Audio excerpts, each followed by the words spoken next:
Good evening. I'm Maurice Jazzetti, the son of the composer Maurice Jazzetti.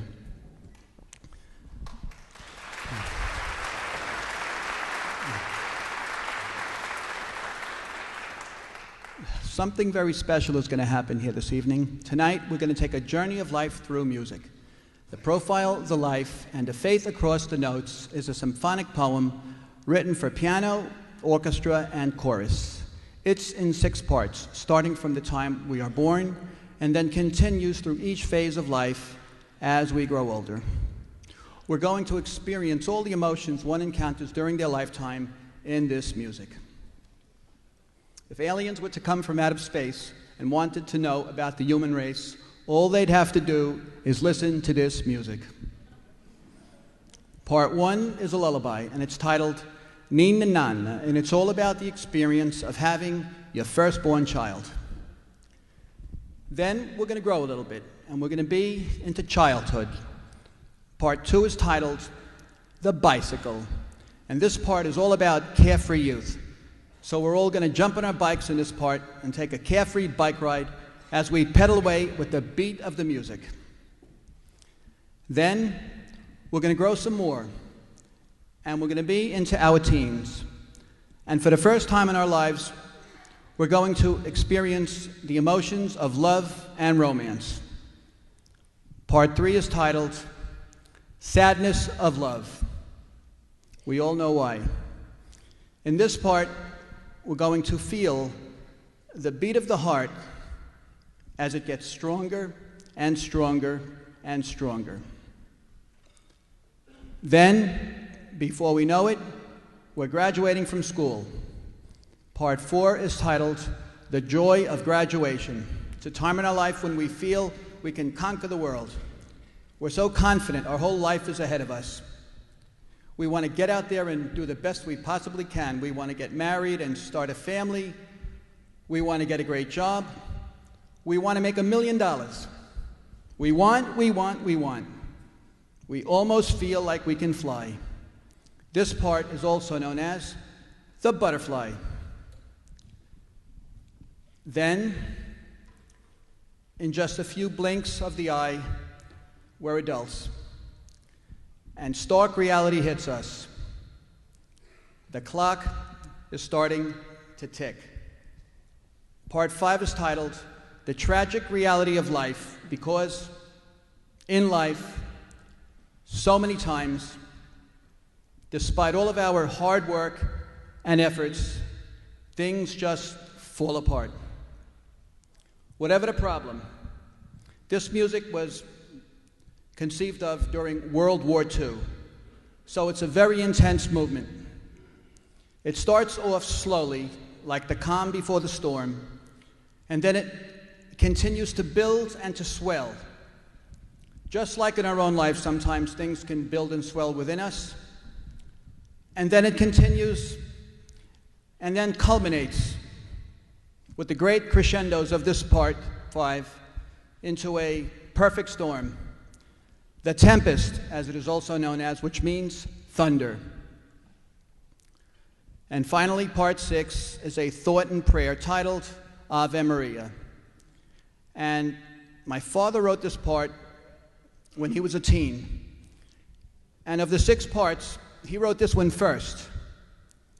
And you may wonder, well, why did he write the last part of the symphony first? Well, he never told me why. His sister, my Aunt Amalia, told me why. It was because he was in church one day and with his mother, and soldiers had stormed in and wanted to take him away. He was frightened to death. He thought he was going to die. His mother pleaded with the soldiers to spare him, and they did. And that's how he came upon to write this part to end the symphony in a religious note. Now, Maurice Jazzetti was born in 1915, and he passed away in 1986. He started studying the piano at age 5, and at age 9 he gave his first piano recital in public.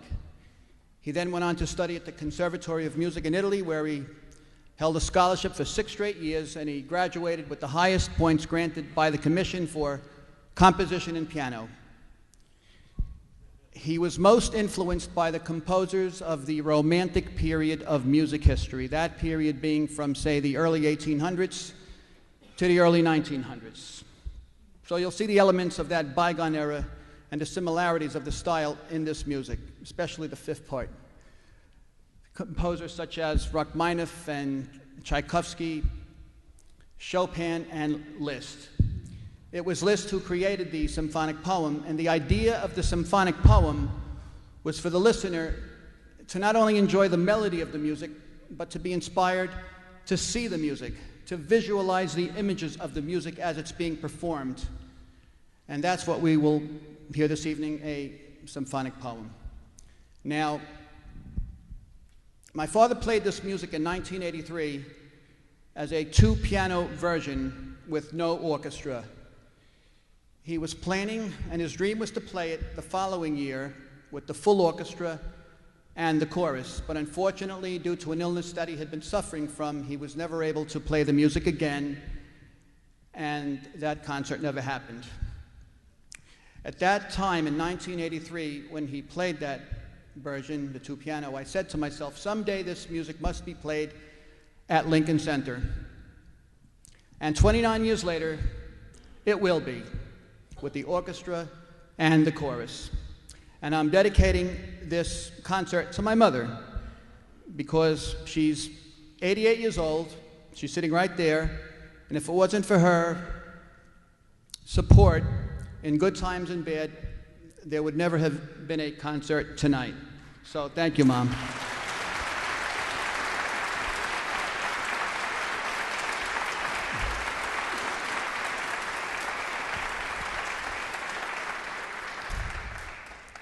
Let me tell you a little about the performance this evening. I have the distinct honor of presenting to you one of the greatest pianists you'll ever hear in your lifetime. I quote the New York Times, "He is a poet, aristocrat of the keyboard with the profile and carriage of a Renaissance prince," unquote.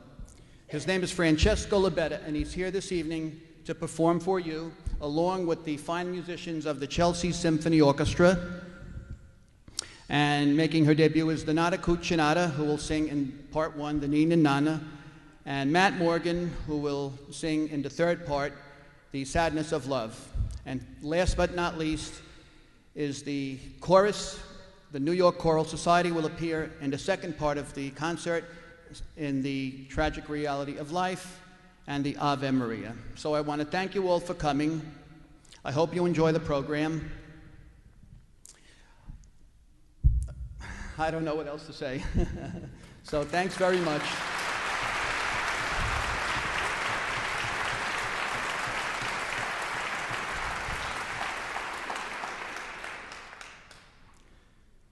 A baby is about to be born, so it's coming.